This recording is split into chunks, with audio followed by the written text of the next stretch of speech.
Welcome back into the Gridiron segment, everybody. We are going to be talking all things new coaching. We're going to give you our quick hit reactions to championship weekend and the Super Bowl matchup that we're all going to have to stomach. All that and more coming up on the Gridiron segment.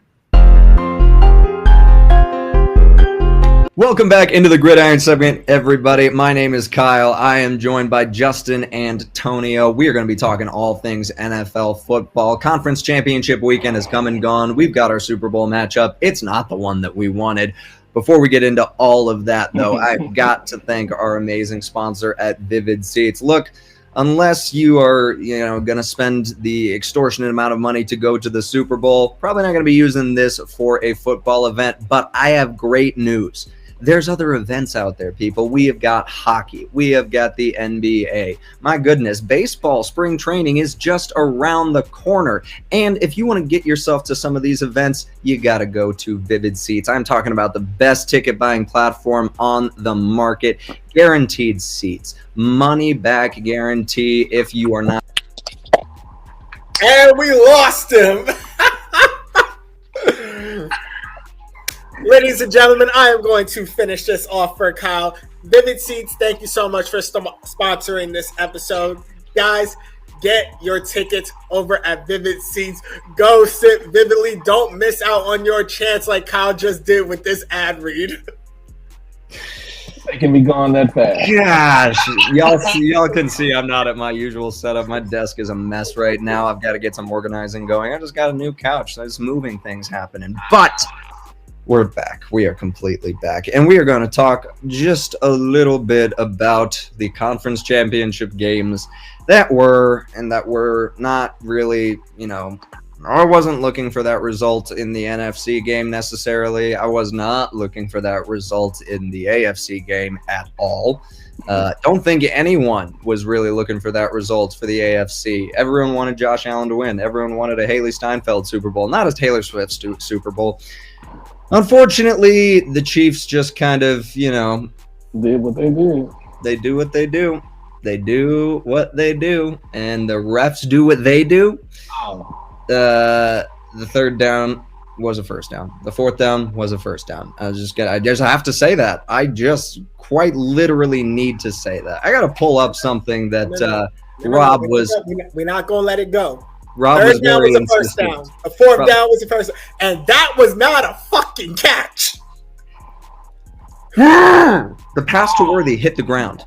Oh, the interception. The pass to Worthy hit the ground. There was a delay of game at the 2-minute warning. Kelsey was taunting. There was holds on KC's punt return. The fourth down. It wasn't even a fourth down in the first place because that third down pass was enough to get the first. And then Josh Allen ran enough on the fake fourth down to get a first. What happened? Turnover on downs. Even though one of the line judges who had a view of the ball got overruled. The line judge who was actually able to see the ball marked a first down for Buffalo. He got overruled by a line judge who did not have a view of the ball. I'm leaving it that. Magical flag at the end of the game that got picked up. Nobody even announced it. Let's even say if he didn't get the first down on that quarterback sneak, that interception drop pass, that equaled to 7 points, and it wasn't. Take that away, we're still having a different story if Josh doesn't get that first down. That was major. It's right. As a Giants fan, if that's a catch, Dez Bryant's was a catch too. Oh, yep. I was just about to bring up Dez. Calvin Johnson. that was a catch. Oh my gosh. Listen, yes, Kansas City is a great football team. They are run very, very well. They're one of the best coached teams in the league, probably the best coached team in the league. Yes, that does translate to they don't have as many procedural penalties. However, in the last 8, playoff games that the Chiefs have won, they have not gotten a roughing the passer called against them. Their opponents have gotten 6 or 7 roughing the passers called against them. Holding calls disproportionately favor the Chiefs. There's numbers to back me up on this. I'm not doing anything except telling you stats. Now, talk a little bit about the Commanders getting just motorboated by the Eagles. Oh my gosh, the Eagles just they just took everything personally. They've been stacking chips on their shoulder, and I know you're going to hate me for this, Justin. I love it. I kind of do. Yes, I wanted to see the Commanders go and, get a Super Bowl with Jaden Daniels in his rookie year. I love it when things that have never happened before happen.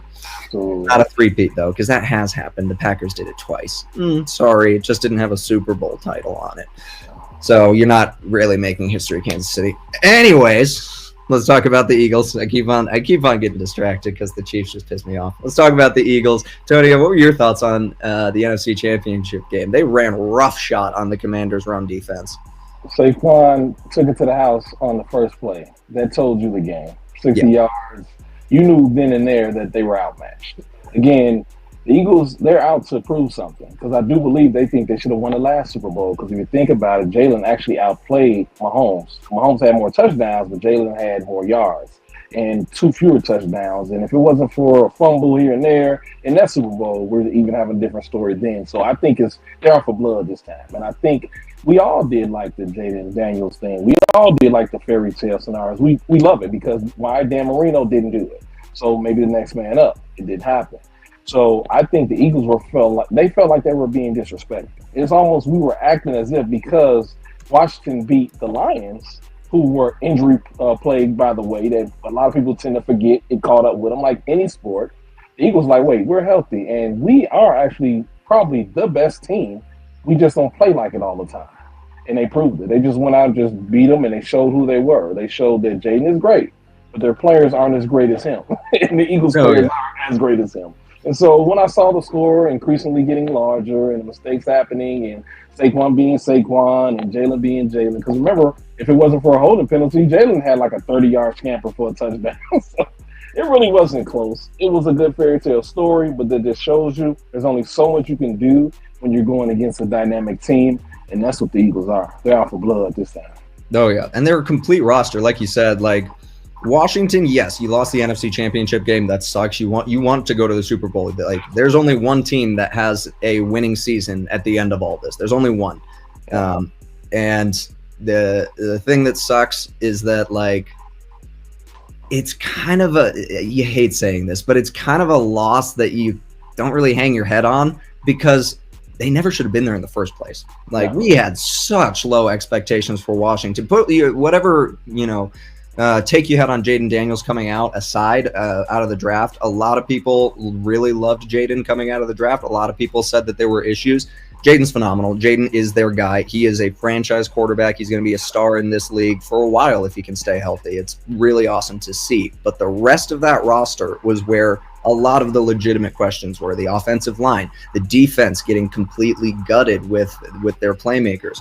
However, if this is what they're able to do with a weak roster, some really, really great offensive pieces. I'm not saying that there's nobody. Terry McLaurin is a dog. Brian Robinson Jr. is fantastic. Austin Eckler still had a great year. But Zach Ertz resurgence. Zach Ertz is so good, and I don't think he's gotten the credit he deserves. Zach Ertz is so good at football, even though it's like, he kind of broke my heart just a little bit with what he did against the Lions. But I digress. The upshot here is Washington, you're set up for a lot of playoff runs in the very near future. Justin, this was not necessarily a game that you were going to be thrilled about regardless of what had happened. How'd you like it? I'm going to be a grade A hater for here. I love it. All right. First of all, I'm also ignoring the fact that Pentagon's facing off against Rey Mysterio at the beginning of the Royal Rumble, but that's a whole different story. Anyways, let's talk about this. Washington did what I thought it was going to do. And the reason I say that is because the one thing everybody pointed out about Washington going into this season was the fact that they were going to struggle against the run. And guess what? Philadelphia's strength is their run offense. Freeze! From the moment that game started, you knew what was going to happen. I didn't know it was going to be as bad as what we got. Freeze? Huh? But but putting 55 on Washington in the NFC Championship is not something I had on my bingo card because I didn't have Washington in the championship. It was a successful season for Washington. I will say that.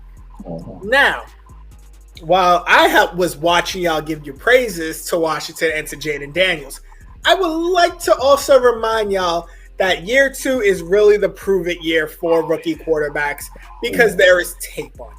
Oh, yeah. Defensive coordinators are going to spend all offseason seeing how they ran their offense. And Cliff Kingsbury, you have a bad habit of your offense is getting exposed. Mm-hmm. Now, without adjusting. Now, flip it over to Philly. Saquon did what Saquon came to Philadelphia to do. He put that whole team on his back. I will admit it. I am man enough to admit that. I am happy for Saquon. Mm-hmm. Lord knows I am not happy for Eagles fans. I am not happy for the city of Philadelphia. I love Philadelphia. Y'all got amazing food out there. But I hate your football team. Absolutely. And now, once again, I have to watch y'all in the Super Bowl, and I have to spend the next week or some change hearing, oh, you saw what the Giants did? They let Saquon walk, and now he's going to spend his birthday in the Super Bowl. Gonna see. I did not need this. We're gonna see that clip from Hard Knocks of Mara saying that he would not be able to sleep if Saquon went to the Eagles. We're gonna see that clip so many times this week. Yes. So what if they win and you want to know how I feel? I hated the championship weekend because I was going for Buffalo, and now I'm gonna absolutely hate the Super Bowl because it's the two teams I did not want in it. Saquon's going to win Super Bowl MVP. That's my take on it. Christ. That is exactly what's going to happen. That's the nightmare scenario for New York. We'll never hear the end of it. His birthday in the Super Bowl, he gets Super Bowl MVP. I don't think they're going to do it. They're going to find some way to give it to Jalen Hurts if Philadelphia even manages to win. Because if there's an MVP, it goes to Kansas City refs versus the Philadelphia Eagles. Have faith. Have faith that the Eagles can stop the three-peat. Have faith. Have faith. Have you seen the Zebras basically giving it to Kansas City all year long? Oh, I have. Oh, we all have. Let's get out of this funk. Let's talk about positivity. It's almost the off season. Yeah. It's almost the off season, so somebody's got to win the off season, and it starts with who got hired. We got some new head coaches to talk about. 6 of them have been confirmed. The Saints are still trying to trick somebody to be their head coach with that cap nightmare. So, we'll see if Kellen Moore gets tricked into doing that. I would strongly suggest that he stay in Philadelphia and have himself a grand old time with that offense. Wait for a more appealing job to take to be available. Starting with New England. Let's talk about it. There is a former player getting pushed out and a former player getting brought in. Meg Vrabel is going to be the head coach of the New England Patriots.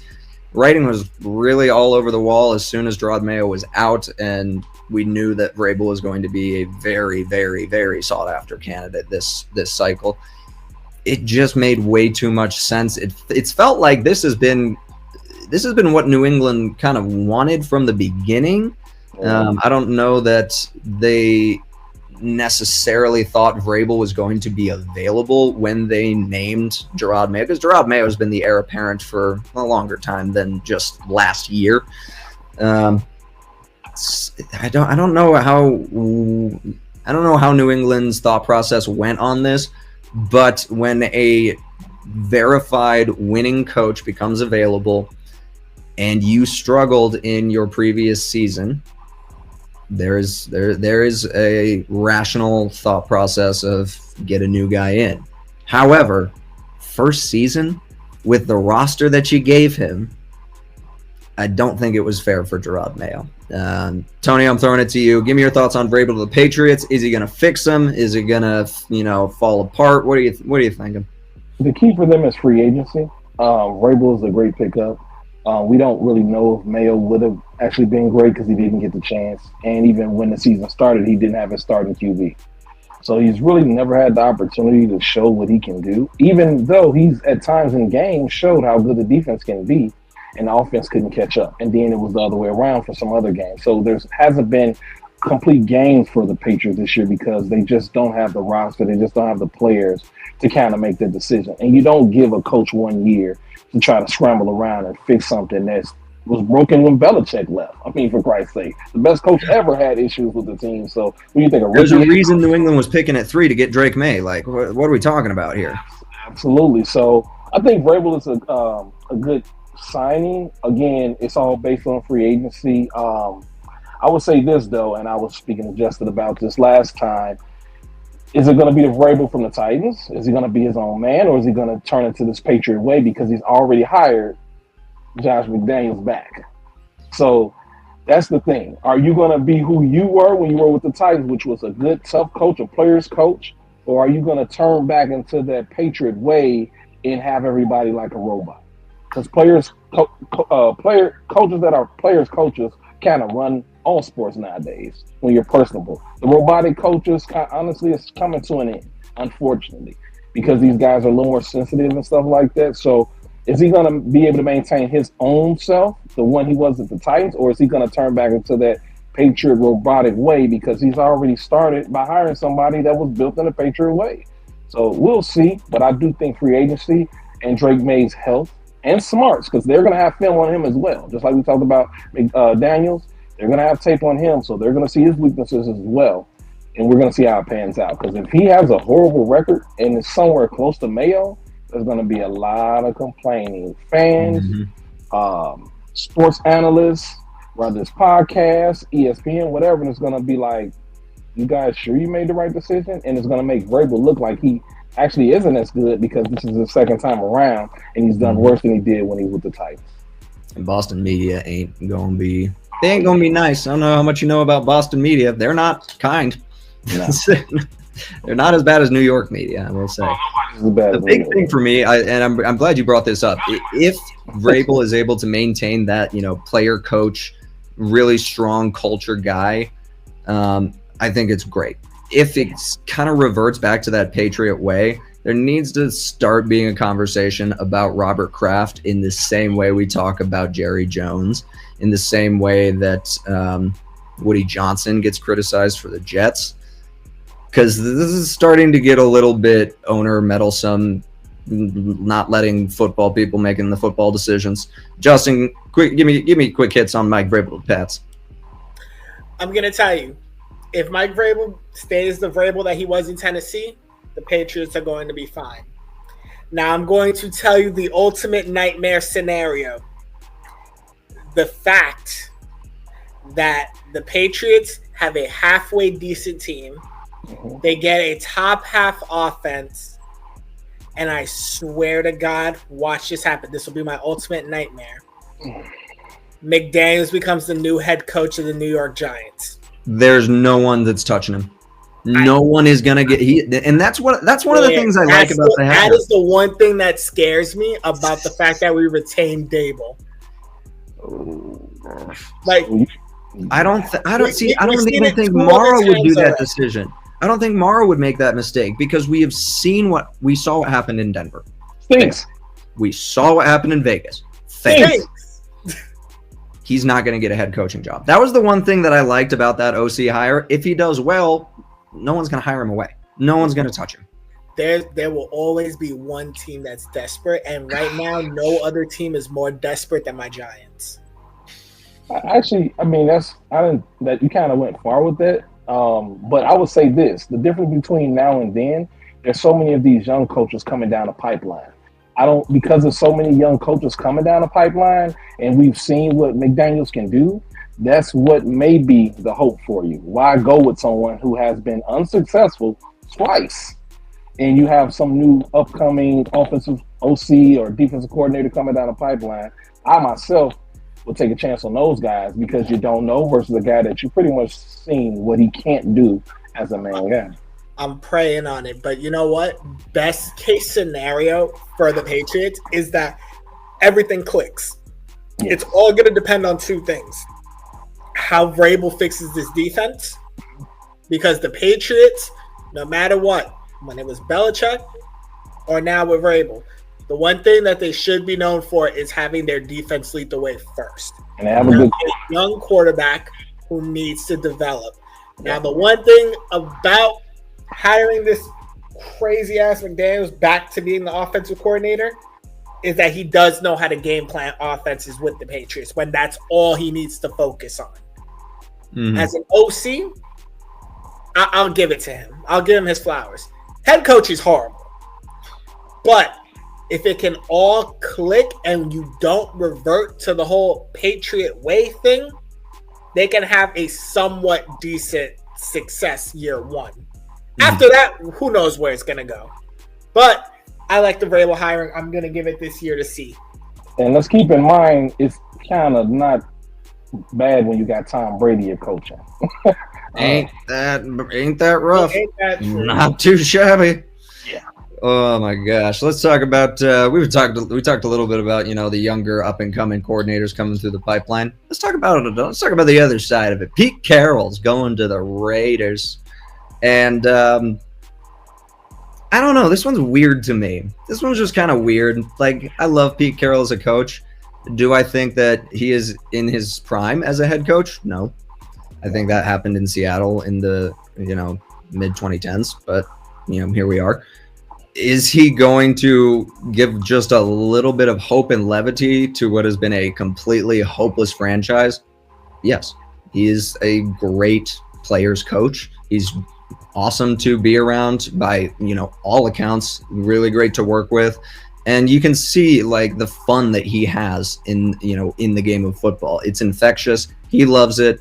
And, the Raiders just need a guy who loves ball and is going to be there for him because they haven't, they haven't had the best luck in terms of their season success, and it's getting frustrating. Like, it's getting loud. You wonder how long they'll last in Vegas if they can start turning it around. Justin, Pete Carroll to the Raiders. I'll tell you, this was not a pick to try to win. This was a pick because you are Vegas and you need a main name in that organization to draw attention to your team. And that's sounds familiar. Yeah, it does. Tom Coughlin, Jaguars. Yep. But I'll tell you, it will inject some juice in this Raiders team. Yeah. I will tell all of my sports bettors this. You seeing how Pete Carroll can handle a team, specifically on the defensive side? Do me a favor, take the over on Max Crosby sacks for the year. Yes. Because if there's anybody that's going to feast under Pete Carroll, it's going to be Max Crosby. Now, I think this is more of a one and done or maybe two and done kind of coaching regime because the Raiders don't have a quarterback. No. You have two backup quarterbacks. And what are you going to do? Trade up? Try to get Shador? Get another big name in there? Can you keep Max if you go up to try and do that? Yeah. Ooh, can you keep Max? The answer will probably be no, unless I you're would be really stunned. Ransom. If I'm picking top three, I am not accepting anything from the Raiders that does not include Max Crosby. It's giving Khalil Mack vibes. Don't bring that up right now. Because he's going to be a free agent. Yeah. And the Bears need to sign a second. Mm-hmm. Number one overall pick will be a quarterback. Yeah. Yes, Number two overall pick may be a quarterback. Number three, if one of those two quarterbacks are staying, is going to be a quarterback. Yeah. So Vegas, if you want a quarterback, you need to trade into that top three. Mm-hmm. Probably two. That's going to be your best bet because 1 and 3 ain't moving. No. Titans need a quarterback. This was just to inject some juice in here, get a big name. That's all this is. I'm going to watch Raiders games, but I'm not having any hope for them. No, it feels like it almost feels like the 2022 Cardinals. Am I getting that year right? No, 2023 Cardinals, where you knew they weren't going to be great, but man, it was fun watching their games. It just was a good time watching their games. Tonio, Pete Carroll's going to the Raiders. What do you think? Again, it's kind of feel like Tom Coughlin. They won. They said Coughlin won twice. You can argue Seahawks should have won twice as well. It's like Justin said, it's a splash. And I'll say this as well. They don't have a quarterback, but I think in the back of their minds, they like, wait, the Seattle Seahawks didn't have a quarterback. Remember, they signed Matt Flynn, and they end up going with Russell Wilson originally. So maybe they're assuming that he could find water with wine because that's the only thing I can think of. Because if you don't have a quarterback, your defense isn't the Legion of Boom. I don't know how you're going to draft because I haven't heard of major. I mean, there's some corners, but that's really it. So can he turn them around? Possibly. But it's not going to be in a year. But again, I think it's more so about the name. It makes sense. It makes people want to watch. It's Vegas. It's entertaining.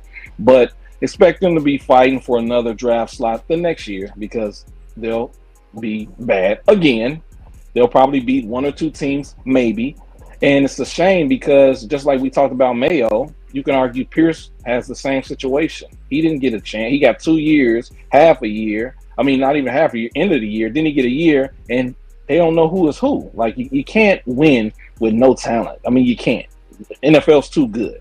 And for them to not give people chances and then hire people based on either their name or based on what they did, and you're in the same situation, it's just kind of being ignorant to what's going on. So hopefully it works out, but I don't think Pete will even last that long because, I mean, even though he's in good health and he looks sometimes like he's 50 and he's the oldest coach in the league, I don't care how young you act. Your talent has to still outweigh what you can do as a person to communicate to him. So it's okay. But it isn't going to move any needles. Speaking of not moving needles, let's talk about them boys. Shotty's going to be the head coach of the Dallas Cowboys. Justin, go. I can't. It's dumb. So we talked about the fact that Vegas made a splash name.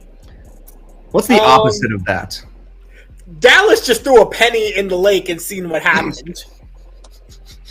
A dime probably is more accurate. I don't understand this. You had a prime, and I do mean this with all pun intended, opportunity to get probably one of the biggest names right now in football, college or NFL, to possibly be the head coach of your team. But you went in the complete opposite direction. You didn't go with any of the young bucks that nobody really knew about, the up-and-coming head coaches. I didn't even know he was in the running for any coaching job. Well, he wasn't for any others. Just this one, apparently. And now you're going to throw him into a situation where you have Dak coming back from an injury. You possibly may not have Micah Parsons, only for the fact that you need to either pay him or trade him. Your defense is completely injury prone. Your DBs are basically wet paper at this point. And your offensive line needs to be retooled. You're young, you're hungry, but it needs retooling. Oh, by the way, you have no running game either. Sorry, Rico Dowd, outside of you. No disrespect. And they got no money. That's and you got no money. They got no money. Oh, yeah, by the way, your owner likes to play head coach and GM at the same time. It's ridiculous. And you got to pay Micah, which Micah, Chicago, was real nice in the fall, man. Chicago in autumn, come on down, Micah. Come on down. Tonio, this has got to be the most ridiculous hiring of the cycle because we don't know who the Saints are going to pick. They don't know what to do. And honestly, it's getting to the point. Remember at one point in time in sports, it mattered about where you went. Like it was the Lakers, it was Boston, it was Dallas, it was San Francisco.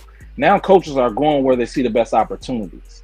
And if they see where it's not a good landing space because the owner, i.e. Jerry Jones, Al Davis, people like that are controlling the narrative, the coaches are like, I'm not going to set myself up for failure. Whether they're rookies or rather they're exceptional coaches. They just don't want to do that anymore, regardless if it's a star on the helmet. So I just think this was a we don't know what to do. Let's just hire someone with a great last name to have people guessing. And that way, if he succeeds, oh, look how smart we are. If he doesn't succeed, well, he wasn't to anyway. He wasn't going to anyway. So to me, it was we don't know what to do, so let's hire someone that we won't win or lose. Because if you win, great. If you lose, it was expected. And like you guys said, they don't have any money. They lost out on people they could have gotten, like we just talked about with the Ravens getting Derrick Henry, and they didn't want him for $7 million freaking dollars. And Jerry complaining about what they didn't have. Yeah, freaking right. The cornerbacks are unhealthy. Micah, he's even getting banged up, and he focuses more on his podcast nowadays, i.e. Draymond Green, than playing the games. So I don't know, man. You remember when everybody said Micah Parsons was the next coming of Lawrence Taylor? Yeah, I remember. Yeah, we're far away from that, but we're pretty far. Here's the problem with the Dallas Cowboys, and it's the same problem my New York Giants have. You have ownership who wants total control. Oh yeah. Not only of the ownership side of things owners deal with, but you also have their family members ingrained in the organization one way or another. Yeah. For the Giants, it's all over their scouting department. Yeah. For the Cowboys, even worse, it's in their general management department.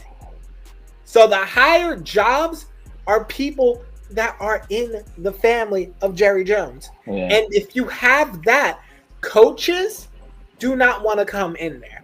And if you don't get the right coaches in your organization, players are not going to want to sign with you. Mm-hmm. Especially if you're broke on top of that. Oh, yeah. Now let's talk about another place that can't seem to hire the right head coach, but maybe things are changing down in Duval. I'm talking about Liam Cohen going to the Jaguars. He corrected. He did it right on the next time. He gave us a good Duval. It was the weirdest introductory presser I've seen in a minute, and probably one of the most dramatic leaving of a teams that we've seen in a minute as well. This is my favorite one. God, it's beautiful. Tonio, the Bucks got screwed. Liam Cohen's a pariah that's going to the Jaguars. What a traitor. Oh, man. So this one is this was something, right? You know, and I like to kind of sometimes read. You see it on TV. You like to go into detail.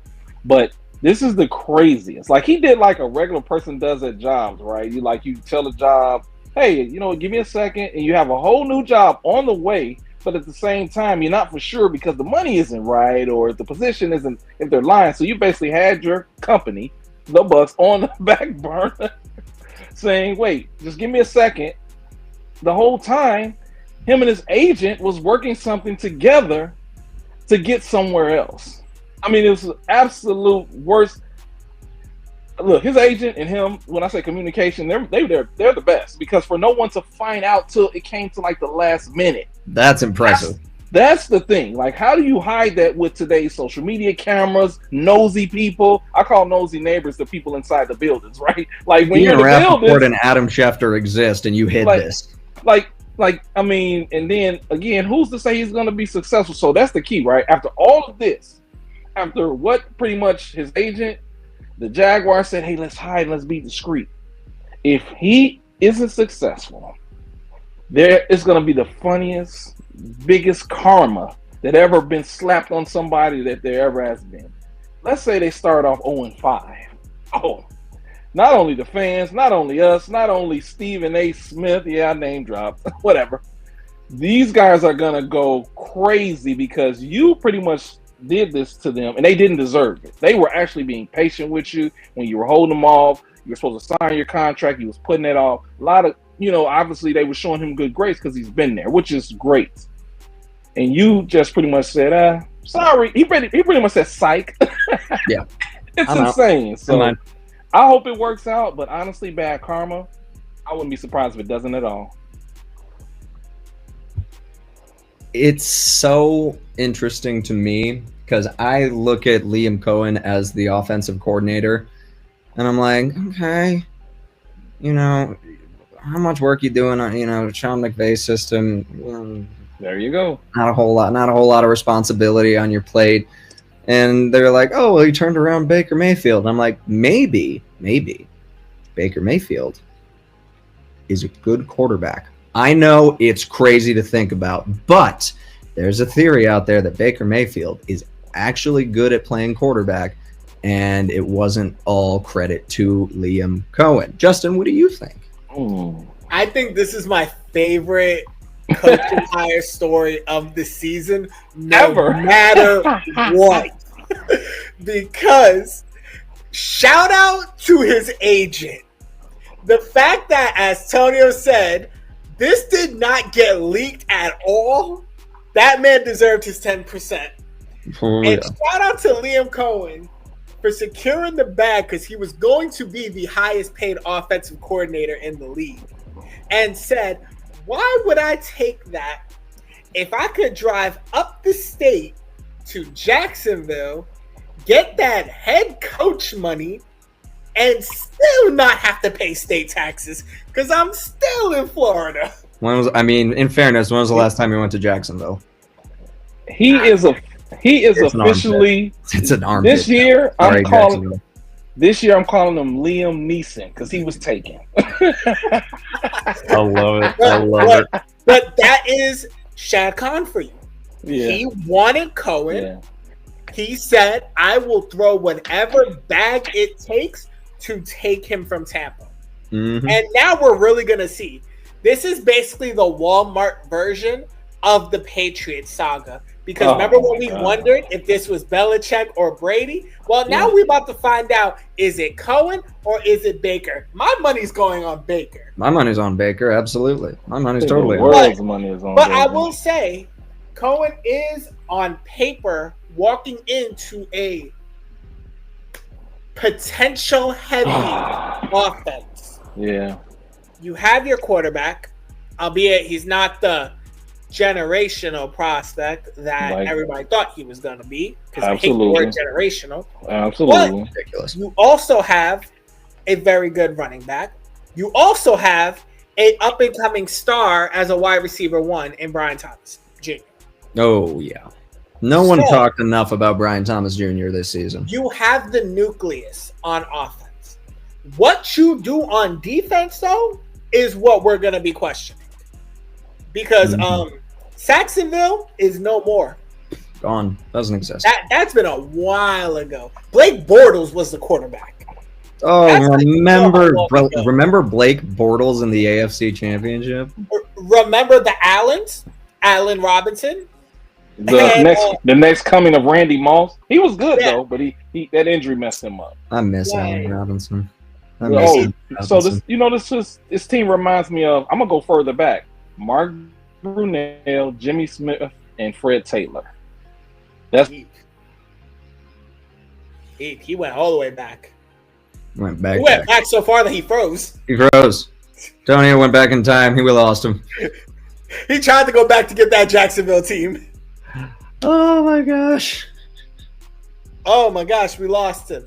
But it's all to come back and say, no matter if he's successful in Jacksonville or no matter if he loses in Jacksonville, this is going to be the best head coaching hire of the year just because of the story. No doubt. No doubt about it. We are going to talk about what I think and hope and need to be the best head coaching hire of the cycle. A head coaching hire that I did not actually think was going to happen. Ben Johnson is the head coach of my Chicago Bears, and I will keep this nice and brief. This is the first time in my life that I have actually seen the Bears go for the best candidate, get the best candidate, and I have no idea how to process it. The McCaskies opened up their wallets.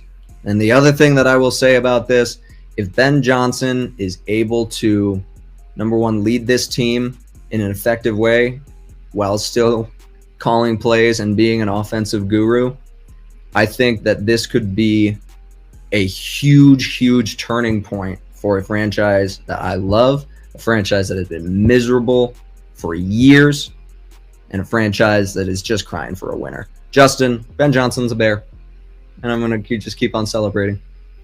And the only person that's celebrating more than you is Caleb Williams. Oh, yeah. Because he's thinking in his head, I got an offensive-minded coach that's going to help me develop. Or at least he should be thinking that, I should say. I'm also need him to not, slick back on the bench like he was doing last year. But Ben Johnson, you are not perfect. We saw how the Lions season ended. And he does have a tendency to get a little cute on offense. Oh, yeah.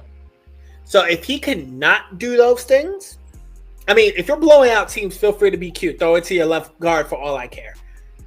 But when the game is on the line and you are in the playoffs, God, if you take the Chicago Bears to the playoffs, you need to be serious. Yep. And I feel like on the offensive side, he will do it. Now, I want to know who his defensive coordinator is going to be. Dennis Allen. I'm so glad you asked. Oh, really? Dennis Allen. Really? Okay. Bears might be doing Bears. If that's the case, have fun. Good luck. But that's all I feel about it. Ben Johnson was the number one candidate for head coaches this cycle. Great. You got him. Now we're really going to be paying attention to the Chicago Bears offense. We're also going to pay attention to how they do in the offseason when it comes. Sorry, I have to let Tonio in. When it comes to the draft and free agency. Yes. Need O-line. Need interior O-line. And we need to talk about one last head coaching hire because we only got about 3 more minutes left. We got to talk about Aaron Glenn to the Jets. Quick hits on this one. I like it. Gonna be interesting to see if he can turn around the Jets. Gonna be interesting to see who's going to be playing quarterback. However, I think that this is the right guy to take on the New York media market. I think that this is the right guy to instill a new winning culture in a loser franchise. That's what the Jets are. The only question is what is going to happen on the offensive side of the ball. Tonio, what do you think about Aaron Glenn being a Jet? He's a good coordinator. I agree with you. I don't think he's going to be the right person for this position, but at this point in time, who is? There's not a McVay coming through the pipeline right now. So, and even still, the players on the Jets, if you guys notice, I'm pretty sure you guys have, especially Justin, they have strong personalities over there. So you have to be a certain type of coach to deal with them. And you can see even Saleh struggled at times dealing with those guys with strong personalities. Because I think he kind of got it was horrible what happened to him. And it was trying to juggle between should they be good, should they not be good. Even when their defense was good, they needed a quarterback. But it kind of find out that when the defense was good the year when Aaron Rodgers didn't play, that they were so arrogant that they thought they were going to be the same. And it's never the same the next year. And you found that out. So I don't know if Aaron is going to make a difference. We'll see, because they still have to figure out what they're going to do with a quarterback, because Aaron can't play in that system because he needs a system to speed him up. He needs a coach to get him in certain special plays, certain tendencies that he'll trust. He's not going to trust a rookie head coach in the first place if he stays. So we'll see. I'm just not sure Aaron should have been there. No. And I don't think that Rodgers is going to stay, and it really frustrates me for Glenn if we're talking about the two Aarons. Justin, quick, give me a take on Aaron Glenn to the Jets. First of all, I have all the respect in the world for Aaron Glenn, but the Jets just once again jet. Going Jet. The Jets going jet no matter what. And you know why the Jets are going to jet? Because every time there is a coaching hire to be made in the New York Jets, they say, who's the best defensive-minded coach that we can get in here? And then we'll make them just play puzzles with the offense. They did it again. They did it with Rex Ryan. They did it with Robert Saleh. And here they are once again. And unfortunately, Aaron Glenn is going to learn why the media market in New York has the reputation that it does. Yeah. Because he came out hot, he came out strong, he came out inspiring. Great.